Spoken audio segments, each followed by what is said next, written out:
Hello, Cancer, Sun, Moon, Rising, and Venus signs. Kamusta kayo? Sana po ay nasa mabuti kayong kalagayan. Welcome back po sa Star Tarot. Kung bago kayo dito, welcome din kayo. Thank you sa inyong support. I truly appreciate it. God bless you all. Paunang mensahe ni Cancer ay the world energy. Yan. So, napakaganda nito kasi this is time for achievement. This is time for accomplishments.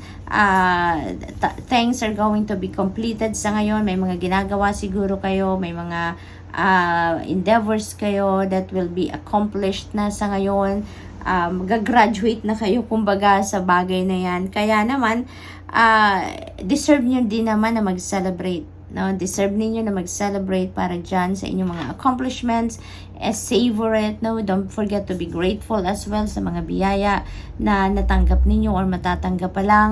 And with that, meron kayong pagtatapos sa mga bagay na ginagawa ninyo. And you are heading towards a new beginning. No? You are heading towards a new phase in your life na naman dito. At kung anong susunod din yung gagawin dito, kung ano yung plano ninyong sunod, that is may pagla-level up dyan sa bagay na yan, Cancer. You are going to level up, no, dito sa mga susunod ninyong gagawin. Kaya napakaganda lang. This is very exciting period in your life, Cancer. Kaya naman, this is a very exciting period sa buhay ninyo kasi excited kayo dahil natapos yun na yung mga gagawin ninyo or ginawa ninyo. At tapos ngayon, excited kayo na magsimulang muli. No? Isa napakaganda lang ng transition dito kasi parang mas marami na kayong bit-bit ngayon na inspiration, motivation kasi nanggagaling kayo sa tagumpay. So kung ano yung susunod din yung gagawin, ano yung susunod yung pupuntahan, you are going to be very confident na sa ngayon, no? Mas mataas na yung confidence niyo, mas mataas yung self-esteem niyo, yung determination niyo talagang to the roof. Siguro ngayon na mararamdaman ng iba sa inyo kasi nanggagaling kayo sa success. May travel din dito for some of you, Cancer. Maaring meron kayo ng travel in the next 8 months. Yun na na-pick up ko dito. In the next 8 months, it's either within 8 months or in the next 8 months, yun ang pagbabiyahe ninyo, no? So definitely there is going to be international travel dito because this is world energy. So there is international travel for some of you dito na gagawin ninyo. Maaring related pa rin yan sa mga endeavor ninyo or maaring hindi. No, depende sa inyong sitwasyon, but definitely international travel is very imminent for some of you. So, 9 of Wands, huwag kayong sumuko. Huwag kayong sumuko dito. Ito yung panawagan sa inyo. Maaring ang iba sa inyo dito sa mga endeavor na ginagawa ninyo, maaring napapagod na ang iba. No, maaring napapagod ng iba sa inyo, nabuburyo na siguro kayo sa kakaantay, pero 'di ba, tignan mo, matatapos mo din kung ano yung pinagkakaabalahan ninyo.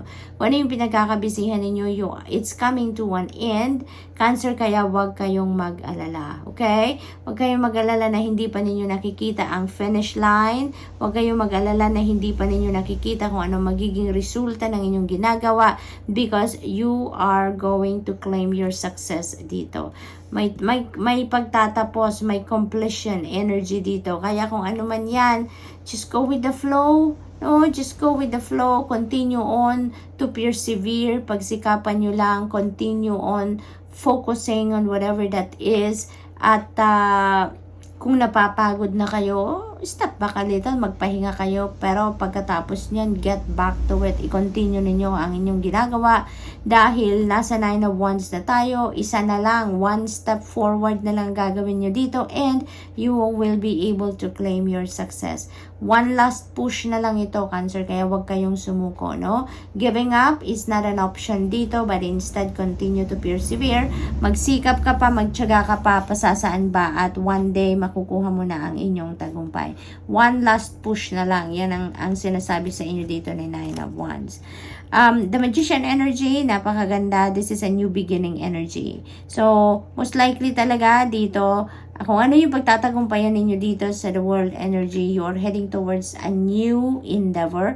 Handa na rin kayong mag-take action towards your hopes and dreams or towards your next goal dito, you are definitely going to take action dito. Wala nang patumpik-tumpik pa si Cancer dito. Kung ano yung naiisip ninyong susunod ninyong gawin, you are really going to go for it. So, napakaganda kasi highly motivated and inspired kayo dito as you walk towards this new beginning, kung ano man ang gagawin ninyo ditong susunod. Wala na kayong ano dito, pagdadalawang isip. Talagang pagkatapos ng tagumpay dito, paghahandaan ninyo agad ang susunod ninyong gagawin and you're going for it. So, good luck. What else? We have the Chariot energy. This is a moving on energy. So, napakaganda. Mayroon na tayong tatlong major arcana. We have Chariot, Magician, and the World energy. Lahat ito forward. Lahat ito moving forward. Kaya napakaganda. Papunta talaga kayo sa pag-aasenso. Dito, Cancer, papunta kayo dito sa tahak ninyo ng daan patungo sa inyong mga tagumpay, patungo sa inyong mga heart's desires, patungo sa inyong mga hopes and dreams. So, ito, si Chariot energy, you will be determined, you will be focused. Talagang ayon the price kayo dito sa Chariot energy, alam nyo na kung saan kayo papunta. May tagumpay talaga dito, may successes dito, big ones. Siguro mga pagtatagumpayan ninyo dito, kaya you are on to the next. Na punong-puno kayo ng determinasyon, punong-puno kayo ng drive dito sa kung saan kayo patungo. And for others of you, this is also travel. So, maaari dito kung sa world energy, merong international travel. So, that's definitely by air. Dito naman sa Chariot energy, this is also travel by land. So, maaring local ang travel na to. This could be long drive, maaring ganon. Or, ang iba sa inyo dito siguro, bibili ng sasakyan. Maaring nagsha-shopping ang iba sa inyo dito for a vehicle, or maaring bibili ang iba sa inyo, or nagko-consider ang iba sa inyo dito siguro na bumili ng vehicle. So, good luck. Good luck sa inyo dyan, Cancer. So, tignan natin kung ano ang final message ni Cancer. Angel number ninyo ngayon ay 0505. There is an unexpected shift. So, ibig sabihin nito na there is divine intervention dito na magaganap. The divine is going to intervene in your circumstances dito para magkaroon ng mas mabilis siguro na kaayusan or pagbabago ang inyong mga sitwasyon. So, maaaring meron dito mga surpresang pangyayari. There is going to be sudden changes siguro na magaganap. I am getting the Tower energy dito. So, kung ano man yan, na pagbabagong yan, Cancer, maaring ma-overwhelm kayo at first kasi hindi ninyo yan mapaghahandaan. Pero, that is for your highest good. Rest assured that lahat naman nangyayari sa buhay natin is for a reason. Diba? Nandyan ang lahat dahil merong rason kung bakit nangyayari. And so this one, no? Meron ditong mga surprising events, sudden changes na maaring mangyari. Pero it might overwhelm you at first. It might be uncomfortable for you at first. But rest assured that that is for your highest good. Kaya just embrace it. Just embrace it. Ano na lang, sundin nyo na lang kung ano ang divine guidance ninyo para nang sa gayon maging magaan ang inyong journey, malaman ninyo kung paano ninyo i-handle ang mga pagbabagong ito. So, good luck, and that's all I have for you for today. Thank you for watching. Love and light. Namaste. Hello, Scorpio, Sun, Moon, Rising, and Venus signs. Kamusta kayo? Sana po nasa mabuti kayong kalagayan. Welcome back po sa Star Tarot. Kung bago kayo dito, welcome din kayo. Thank you sa inyong support. I truly appreciate it. God bless you all, Scorpio. O na mensahe ninyo ay King of Wands. Ayan. So, entrepreneurship ang narinig ko agad. Maaring ang iba sa inyo dito is going to put up your own business. Maaring hindi na kayo dito mag-work ng 9 to 5. Hindi na kayo mag-i-employee. No, mag-i-employ ng sarili ninyo, but you are going to be your own boss na sa ngayon. So, good luck and congrats sa inyo, Scorpio, if that's the case. You are going to receive their support that you need. no, dito. Maraming tao ang tutulong sa inyo dito. Siguro sa pagpuput up ninyo ng negosyong ito. Siguro meron ditong networking. Maari din na this is a home-based business. Maaring ganun din ang ganap dito for some of you.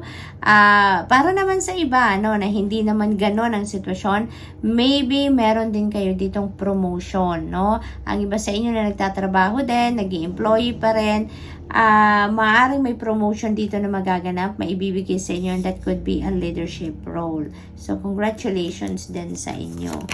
We have 6 of Wands. This is tagumpay. So, really beautiful. Kasi, maaaring yung business venture na to is your tagumpay as well. Kasi, maaaring matagal nyo na tong pinagplanuhan, matagal nyo itong pinag-ipunan, matagal nyo na tong pinag-isipan. Kaya, ngayon that you are going to finally put that up na, no? Yun ay inyong trophy. Ito na yun, nagawa na ninyo. Ito na yun yung tagumpay ninyo. Dahil sa lahat ng pagpaplano at pag-iipon, ito na, magsisimula na kayo. Maaari nga na siguro ang iba sa inyo, talagang entrepreneur na kayo ngayon at maaaring nagsisimula ng sumipa kung ano man ang inyong pinutap na negosyo. Maaaring ganun din ang ganap dito for some of you. Kaya masayang-masaya kayo dahil dito sa mga successes na natatamo ninyo sa ngayon. Kung sa trabaho naman ito, Scorpio, you will be on the spotlight. Yung efforts ninyo, dedication, commitment ninyo sa trabaho, sa inyong ginagawa, ay maaaring ngayon ay talagang makilala yan. Recognized yan ng mga boss ninyo, recognized yan ng mga tao na nasa paligid ninyo. Maaari din na nasa social media platform, ang iba sa inyo dito is Scorpio, at siguro, no, mas marami kayo ngayong subscribers, followers, mga ganon. So, talagang makikilala na kung ano man ang inyong ginagawa, no, ng mga tao sa paligid ninyo. This could be a very rewarding endeavor for you, Scorpio, kaya yung tagumpay na to is a very sweet victory kasi maaaring matagal ninyong pinagtrabahuan ito. Matagal kayong nagsikap para makarating sa tagumpay na to. Kaya ngayon, it's going to be very rewarding for you. So, good for you. Good for you. Good luck. We have judgment energy. May importanteng decision kayo dito na gagawin. At saka, iniimbitahan kayo dito na kung ano man ang desisyon na gagawin ninyo dito, make sure na pag-isipan ninyong mabuti. No? Use your left and right brain dito sa pagdedesisyon ninyo. Dahil kung ano man ang magiging desisyon ninyo dito, that is going to have a great impact sa buhay ninyo, hindi lang sa ngayon but for the long term. Kaya make sure na sundin din ninyo ang inyong intuition dito other than thinking, rather than mag-focus lang kayo sa kung ano yung sinasabi sa inyo ng inyong logical mind. Pag-isipan din ninyo, give also consideration naman doon sa intuitive messages or intuitive nudges na napipick up ninyo. So, para may balance, para maging maayos talaga ang kakahinatnan ng decision na ito, Scorpio. We have Hanged Man. Ayan. So, there will be new ideas, new inspiration, new perspective na parating sa inyo dito. Maaaring makakontribute yan dito sa inyong decision making na kailangan gawin. This could also be a calling for you na mag-reflect kayo, mag-introspection kayo, and that could also be a huge help para din makapag-isip kayo ng maayos, makapagmuni-muni kayo kung ano na mas nararapat gawin dito sa inyong decision making na hinaharap. So, tignan natin kung ano pa ang ganap. What is the final message for Scorpio? Final message ni Scorpio, angel number 1313, starting fresh. Napakaganda. Magsisimula kayo dito ng bagong buhay. You're going to start a new endeavor dito. That could be in any area of life. Maaring, I'm getting the energy of the full energy dito wherein you may need to do totally new sa buhay ninyo, yung parang magte-take risk kayo, you may need to take the leap of faith dito, yung parang ganon. Kaya exciting ito para sa inyo, exciting ito, you have no idea at all siguro kung ano yung journey ninyo na natatahakin ninyo when you get there sa kung ano man ang sitwasyon na to. It might require you to step out of your comfort zone, kaya talagang parang this is an uncharted territory na papasukin ninyo dito, Scorpio. This is an exciting period for you kasi talagang totally new for you ito. You have no idea kung paano ninyo ina-navigate ang sitwasyon na to, but don't worry. God has your back. Your spirit team has your back dito sa sitwasyon na to. So, kapit lang, just hang in there, and ano lang kayo, continue to persevere. Umasa lang kayo lagi na ang Divine Universe is always nandyan sa inyong tabi para tulungan kayo magtagumpay sa kung ano man itong bagong new beginning na ito. So, good luck, and that's all I have for you for today. Thank you for watching. Love and light. Namaste. Hello Pisces, Sun, Moon, Rising, and Venus signs. Kamusta kayo? Sana po'y nasa mabuti kayong kalagayan. Welcome back po sa Star Tarot. Kung bago kayo dito, welcome din kayo. Thank you sa inyong support. I truly appreciate it. God bless you all. Tingnan natin ang mga messages ni Pisces. Pauna mensahe ninyo ay the Two of Wands. Ayan, so Pisces, you may be on the planning stage sa ngayon. Maaring nagsiset kayo ng intentions sa ngayon. Maybe you're strategizing, maybe you are planning kung ano ang susunod din yung gagawin, how you're going to do yung mga plano ninyo, paano ninyo i-roll out, paano ninyo isa sa katuparan. Maaring gano'n ang ganap dito ng iba sa inyo. So that's good kasi you are thinking of the future. Kumbaga, what else? We have Seven of Swords. Ayan, so mag-iingat kayo, no, Pisces, sa mga taong nakakausap ninyo sa ngayon. Mag-iingat kayo sa mga taong nakakasalamuhan ninyo at saka with the information that you are sharing with other people. Mag-ingat kayo dyan. Kasi dito sa Two of Wands, nag-strategize kayo, diba? Nagpaplano kayo, nag-iisip kayo kung paano ninyo mararating ang inyong tagumpay, paano ninyo i-roll out ang mga plano ninyo, mga ideas ninyo, and maaring may mapag-sharean kayo dito ng mga tao na mainggit sa inyo or magkaroon ng interest doon sa mga plano ninyo at unahan kayo, Pisces. Kaya, kung ano man to na mga iniisip ninyo, just keep it close to your heart until handa na kayong gawin or maybe you're about to start na talaga, tsaka na lang ninyo yan ilabas, i-share sa iba. No? But for now, keep it close to your heart kasi maaring meron dito mga low vibration people around you na mapkwentuhan kayo or makarinig na kung ano ang inyong mga plano at maaring kunin yung mga plano na yan from you. Okay? So, warning yan para sa inyo. We have Queen of Wands. You're really going for what you are thinking about. Kaya napakaganda rin ito kasi maaaring papunta talaga kayo, focused kayo sa inyong pagtatagumpay. You're really going for whatever it is na pinaplano ninyo. Maaari talaga na konkreto na dito ang plano ni Pisces. Maaaring divine timing na lang ang hinihintay ninyo dito. Maybe you are just waiting for the perfect timing para simulan nyo na kung ano man ang naiisip ninyo dito. At saka, desidido kayo, Pisces. Maaring sobrang buong-buo ang inyong loob dito sa kung ano man ang mga plano ninyong gawin. Talagang walang makakasagabal dito sa inyo, walang makakapigil sa inyo because you are not going to allow it. You're not going to allow anything or anyone dito na sumingit or maging balakid, no, sa buhay ninyo sa ngayon or sa mga gagawin ninyo. So, you're really going for it. So, congratulations naman. King of Wands. Ayan, King and Queen of Wands. So, may mga influential people siguro dito na will be very supportive of you. Maaring meron kayo dito mga mentor, meron kayong mga ditong nag-encourage talaga sa iyo na sige na Pisces, go for it. Meron kayong supportive and helpful people around you that are influential. Maaring mga nasa mataas na posisyon ito sa trabaho ninyo. Maaring ito ay mga kamag-anak ninyo. Maaari din na mga parents ninyo to that are very supportive of you. That is also possible.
So, let's see kung anong final message ni Pisces for today. Angel number ninyo po, 1221, taking initiative. Ayan, so may mga changes dito na magaganap. No? May mga changes dito na maaring mangyari.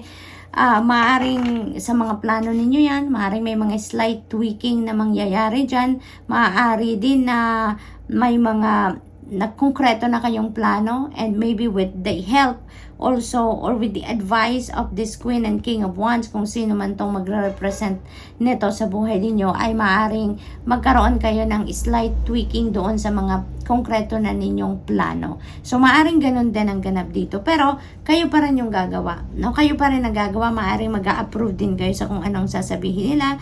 Maaari talaga na mas papanigan ninyo yung opinion nito or yung mga advice nito. Mas siguro may isip ninyo na oo nga, mas maganda nga yun, kaya maaring sundin din ninyo ang mga advice na yan. So good luck, and that's all I have for you for today. Thank you for watching. Love and light. Namaste.